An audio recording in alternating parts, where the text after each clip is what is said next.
Hello everyone. BSc final year के इस video में आज हम बात करेंगे इकोलॉजिकल फैक्टर टेम्परेचर या तापमान के अगले भाग के बारे में। पिछले भाग तक हमने पढ़ा था बायोलॉजिकल इफ़ेक्ट ऑफ टेम्परेचर, तो टेम्परेचर का जैविक जो प्रभाव था वो पढ़ा था जीवों के ऊपर, और इस वीडियो में हम बात करेंगे उससे आगे के पार्ट के बारे में। तो आज हम इसमें बात करेंगे mechanism for meeting temperature variations, यानी टेम्परेचर वेरिएशंस जब होते हैं पर्यावरण में तो उनको समन्वित करने के लिए या उनसे बचने के लिए जीवों में कौन कौन सी क्रियाविधियाँ अपनाई जाती है। When the environment temperature drops, the animal maintain its temperature by various physiological and behavioral activities। जब पर्यावरण का तापमान गिरता है तो जो जंतु होते हैं वो इस तापमान के कमी को पूरा करने के लिए कुछ फिजियोलॉजिकल यानी कि कार्यकी तथा बिहेवियरल यानी व्यवहारिक प्रक्रियाएं जो है वो प्रदर्शित करते हैं। तो इन प्रक्रियाओं के कारण क्या है कि वो तापमान की कमी को या फिर तापमान की वृद्धि को, दोनों को ही वो सहन कर सकते हैं या उससे बच सकते हैं। तो सबसे पहले आता है क्रियाविधि जिसे हम कहते हैं हाइबरनेशन या इसे कहते हैं शीत निष्क्रियता। It is the period of dormancy which occurs in cold blooded animals during winter season. तो ये जो जितनी भी क्रियाएं होती है ये सभी कोल्ड ब्लडेड एनिमल्स में हो रही है, क्योंकि इनके शरीर का तापमान जो है वो पर्यावरण से प्रभावित होता है। तो शीत निष्क्रियता जो है ये एक डॉर्मेसी यानी प्रसुप्त अवस्था का एक पीरियड है जिसमें जो ठंडे रक्त के जो प्राणी हैं यानी कि पॉइकिलोथर्मिक प्राणियों के अंदर ये प्रदर्शित होता है, और वो भी होता है विंटर सीजन के अंदर, यानी सर्दियों के समय में ये शीत निष्क्रियता प्रदर्शित करते हैं। In this period these organisms hide themselves under rocks और इन केव्स। तो इस पीरियड के दौरान ये जो जीव होते हैं, जो पॉइकिलोथर्मिक जीव है असमतापी, ये अपने आप को चट्टानों के नीचे छुपा लेते हैं या किसी गुफाओं में छुपा लेते हैं या बिलों के अंदर ये छुप जाते हैं। Their metabolic activity extremely low during this period and they derive the required energy from stored fat and glycogen। तो शीत निष्क्रियता के दौरान इन जीवों में जो मेटाबॉलिक एक्टिविटी यानी कि उपापचयिक जो क्रियाएं होती है वो एक्सट्रीमली लो हो जाती है, यानी बहुत ही कम हो जाती है इस पीरियड के दौरान, और उनको जो आवश्यक एनर्जी यानी ऊर्जा तथा जो ऊर्जा प्राप्त करनी होती है वो उन्हें स्टोर्ड फैट यानी जो उनके अंदर संग्रहित वसाएं होती है और जो ग्लाइकोजन होता है इनके द्वारा उन्हें ऊर्जा प्राप्त हो जाती है। तो संग्रहित ऊर्जा जो है वो फैट्स और ग्लाइकोजन्स के द्वारा प्राप्त हो जाती है। Some animals are solitary hibernators while others hibernate in groups. तो कुछ जंतु जो है वो अकेले ही हाइबरनेट करते हैं सॉलिटरी रूप में, और जबकि दूसरे जो है वो अनेक ग्रुप में या समूह के अंदर जो है वो हाइबरनेशन में जा सकते हैं। अब आती है दूसरी जो मैकेनिज्म है, ये कहलाती है एस्टिवेशन या इसे कहते हैं ग्रीष्म निष्क्रियता। Just like hibernation this is the period of dormancy shown during summers. तो ये हाइबरनेशन यानी शीत निष्क्रियता के समान ही एक क्रियाविधि है जो कि एक प्रसुप्तावस्था की अवधि होती है, और ये जो है प्रदर्शित होती है केवल समर्स के अंदर, यानी गर्मियों में जो है वो ग्रीष्म निष्क्रियता प्रदर्शित की जाती है। It is usually found in insect and some vertebrates. तो ये अधिकांश जो है वो कुछ कीटों के अंदर और कुछ वर्टिब्रेट्स यानी जो असमतापी जीव है उनके अंदर, पॉइकिलोथर्मिक वर्टिब्रेट्स के अंदर ये दिखाई देती है। For example lung fishes spend their summers in mud cocoon. तो जो लंग फिशेज होती है यानी जो डिप्नोई ऑर्डर की जो फिशेज हैं जिन्हें फुफ्फुस मीन कहते हैं, तो ये मछलियाँ क्या करती है कि गर्मियों के दौरान किसी भी झील या तालाब के नीचे जो मिट्टी होती है उस मिट्टी के अंदर जो है वो छुप जाती है। तो यानी उन्हें जो है वो मिट्टी के कोए या मड कोकून्स कहते हैं, तो उनके अंदर ये छुप जाती है जिससे वो एक्सट्रीम जो टेम्परेचर होता है उसके द्वारा वो बच जाती है गर्मियों के अंदर। Insects show dormancy in the form of diapause. तो कुछ कीटों के अंदर जो है वो ये डॉर्मेसी या सुप्तावस्था प्रदर्शित होती है डायपोज के रूप में, यानी उपरति के रूप में। तो डायपोज एक ऐसी अवस्था है इंसेक्ट के अंदर जहाँ ये अपनी मेटाबॉलिक रिएक्शंस जितनी भी होती है उन सब को ये बंद कर लेते हैं। तो कंप्लीट रूप से ये अपनी मेटाबॉलिक रिएक्शंस बंद कर लेते हैं या बहुत ही कम कर लेते हैं, और वो जो है गर्मियों के दौरान एक्सट्रीम टेम्परेचर से बच जाते हैं। तो ये जो क्रियाविधि है गर्मियों में जो प्रदर्शित करते हैं जीव, उन सबको कहते हैं हम ग्रीष्म निष्क्रियता। इसके बाद अगली जो मैकेनिज्म आती है तापमान से बचने के लिए, वो आती है थर्मल माइग्रेशन, या इसे कह सकते हैं हम तापीय पलायन, यानी ताप के कारण जो पलायन होता है जीवों में, वो कहलाता है thermal migration. To avoid extreme of temperatures animals migrate to places of favourable condition. तो अधिक तापमान से बचने के लिए जंतु जो है वो ऐसे फेवरेबल कंडीशन यानी अनुकूलित जहाँ पर दशाएं होती है, वहाँ उस स्थान पर वो एनिमल्स जो है वो माइग्रेट करते हैं या पलायन कर जाते हैं। तो एक स्थान से दूसरे स्थान तक चले जाते हैं और जिस स्थान पर फेवरेबल कंडीशंस होती है वहाँ पर वो रहते हैं। It is a common occurrence in toads, turtles etc. इसका मतलब है कि ये जो है क्रियाविधि कॉमन है टोड के अंदर, यानी जो मेंढक होते हैं उनके अंदर, और टर्टल्स या कछुओं के अंदर ये कॉमन क्रियाविधि चलती है।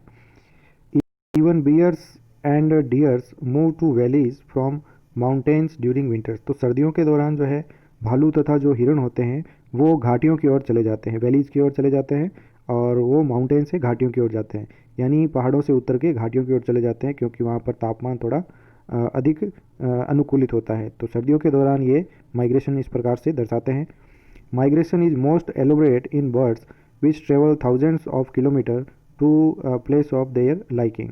तो माइग्रेशन जो है सबसे ज़्यादा प्रदर्शित होता है बर्ड्स के अंदर, यानी पक्षियों के अंदर भी होता है, जो कि कई हज़ार किलोमीटर की यात्रा करके ऐसे स्थान पर पहुंच जाते हैं जहां पर उनके पसंद का जो है वो आवास होता है।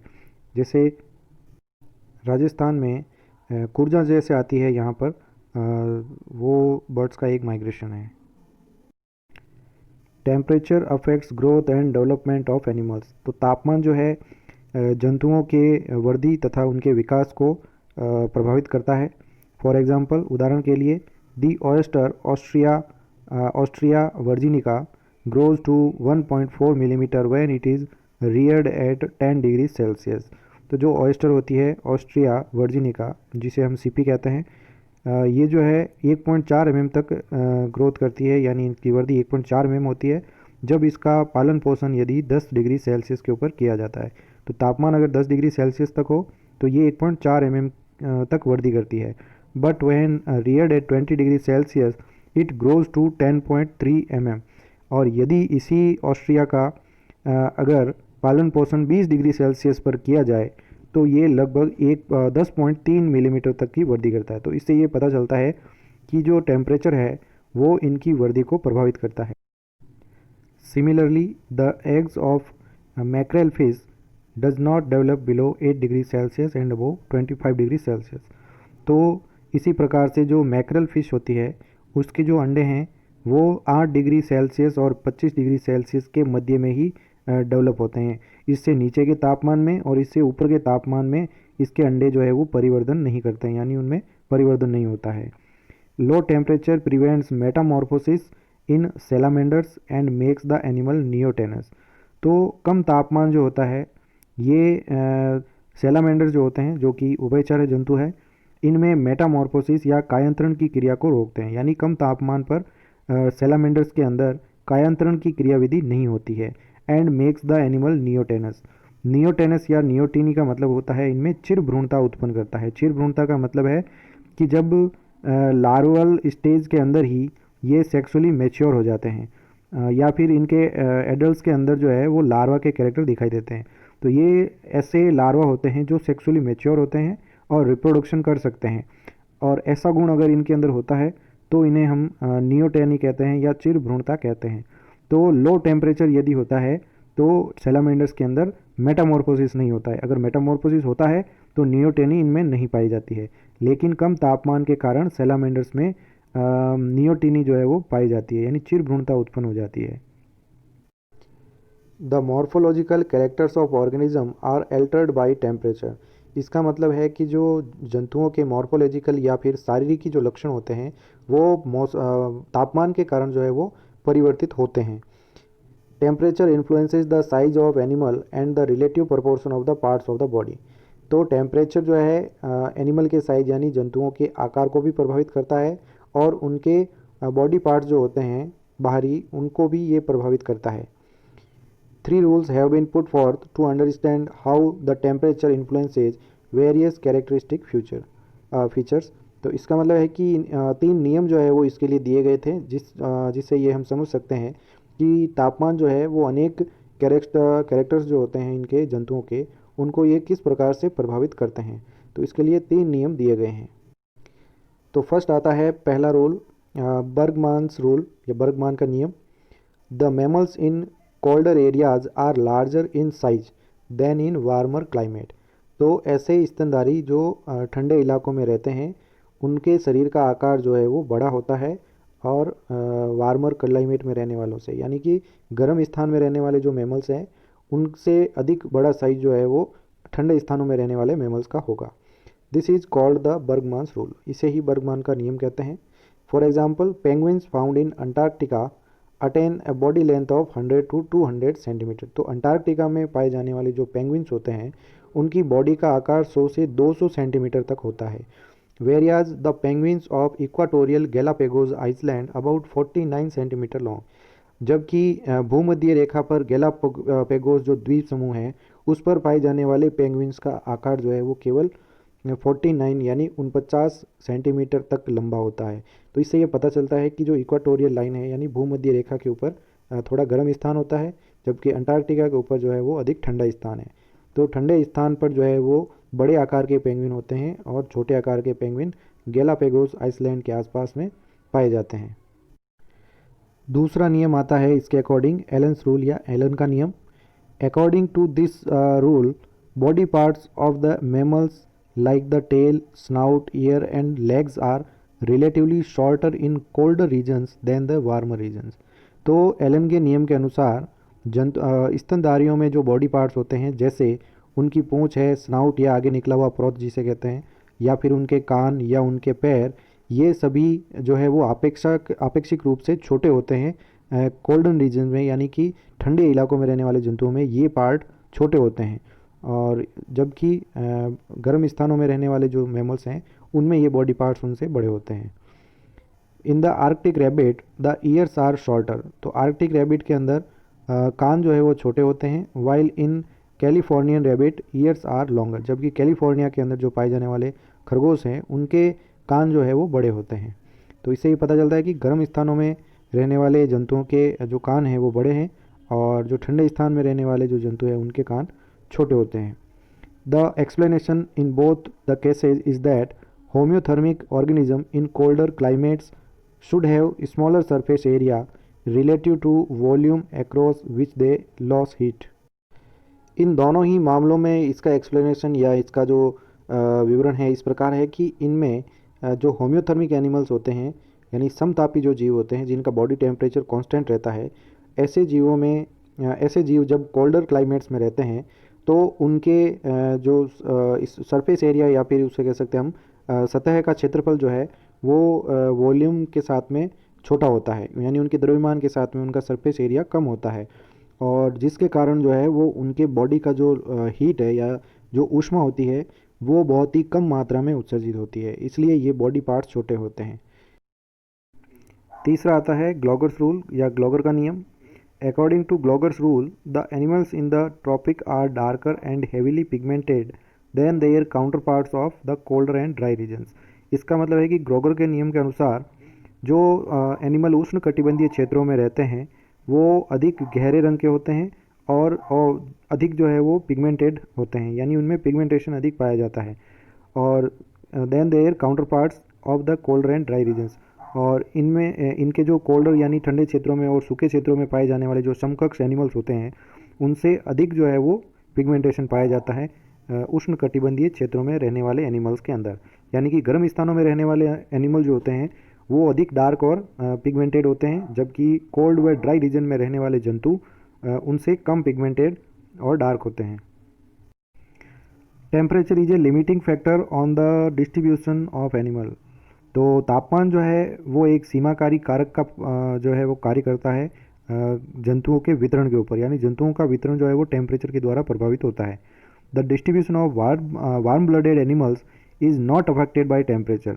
जो होम्योथर्म एनिमल्स होते हैं या गर्म रक्त के जो प्राणी होते हैं, ऐसे एनिमल्स का जो डिस्ट्रीब्यूशन है वो टेम्परेचर के द्वारा अफेक्टेड नहीं होता है, क्योंकि ये अपने शरीर का तापमान एक समान बनाए रख सकते हैं। But cold blooded animals are abundant in tropic regions and their number rapidly diminishes towards the pole. यानी कि जो कोल्ड ब्लडेड एनिमल या जो समतापी जंतु होते हैं जिनके शरीर का तापमान जो है वो एनवायरनमेंट के हिसाब से चेंज होता रहता है, ऐसे जंतु उष्ण क्षेत्रों में अधिक पाए जाते हैं, यानी ट्रॉपिक रीजन्स में या सब ट्रॉपिक रीजन में अधिक पाए जाएंगे। और इनका जो नंबर है या इनकी जो संख्या है वो बहुत ही तेज़ी से घटती है यदि हम ध्रुवों की ओर जाते हैं। तो पृथ्वी के ऊपर इक्वेटर लाइन के ऊपर, यानी जहाँ पर उष्ण व शीतोष्ण कटिबंध क्षेत्र है, वहाँ उस क्षेत्र के ऊपर जो है वो इन एनिमल्स, कोल्ड ब्लडेड एनिमल्स जो है वो अधिक मात्रा में पाए जाते हैं। और जैसे ही हम पोल्स की ओर जाते हैं, यानी कि ध्रुवों की ओर, तो ध्रुवों की ओर जाने से इनकी संख्या जो है वो हमेशा कम होती है, क्योंकि ध्रुवों पर जो है वो तापमान बहुत ही कम पाया जाता है। इसके बाद अगला जो टॉपिक आता है वो है थर्मोपेरियोडिसिटी, या जिसे कहते हैं ताप आवर्तिता।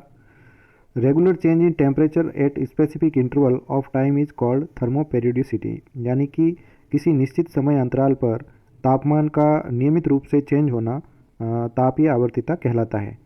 It is of two types, ये दो प्रकार का होता है। फर्स्ट आता है डायर्नल थर्मोपेरियोडिसिटी, यानी दैनिक तापीय आवर्तिता। The change in temperature in a 24 hour period is called diurnal thermoperiodicity. यानी कि 24 घंटे के दौरान तापमान का बदलना, यानी रेगुलर तापमान अगर चेंज होता है तो उसे दैनिक तापीय आवर्तिता कहते हैं। Animals active during the day is called diurnal and those active during night is called nocturnal. तो इसका मतलब है कि ऐसे एनिमल जो दिन के दौरान सक्रिय रहते हैं उन्हें दैनिक कहते हैं, और जो रात के समय में सक्रिय रहते हैं उन्हें कहते हैं रात्रिचर प्राणी। तो दिन में रहने वाले प्राणी जो है एक्टिव जो होते हैं उन्हें कहते हैं हम दिनचर प्राणी, और रात्रि में एक्टिव रहने वालों को कहते हैं रात्रिचर प्राणी।